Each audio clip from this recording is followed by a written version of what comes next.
تلنگانہ کے سابق وزیر وہ BRS کے کارگزار صدر تارک راما راؤ نے کہا ہے کہ اعداد و شمار، رپورٹس اور ڈیٹا سب ایک ہی حقیقت کو واضح کر رہی ہیں کہ گزشتہ 10 برس تلنگانہ کے لیے سنہری دور ثابت ہوئے۔ انہوں نے اتوار کو ایکس پلیٹ فارم پر تلنگانہ کی آمدنی سے متعلق ایک دلچسپ ٹویٹ کیا۔ انہوں نے کہا کہ BRS حکومت کے دور میں جامع، مربوط اور متوازن ترقیاتی ماڈل کے ذریعے تلنگانہ ریاست نے آزاد ہندوستان کی تاریخ میں کبھی نہ ہونے والی تبدیلی کو حاصل کیا ہے۔ 2014 میں جب ریاست تشکیل پائی تو فی کس آمدنی 1 لاکھ روپے سے بھی کم تھی، جبکہ 2024-25 تک یہ تعداد بڑھ کر 3.87 لاکھ روپے تک پہنچی ہے، جو ملک میں سب سے زیادہ ہے۔ KTR نے اس غیر معمولی کامیابی کا سہرا سابق وزیر اعلیٰ کے چندر شیکھر راؤ کے دور اندیش ترقیاتی ماڈل کو دیا۔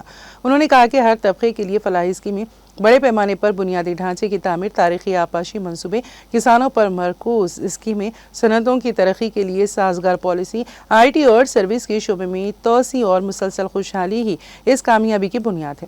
انہوں نے کہا کہ KCR کا ویژن تلنگانہ کے لیے بے مثال ہے اور ان کی ریاست کے لیے لگن اٹل اور ناقابل شکست رہی ہے۔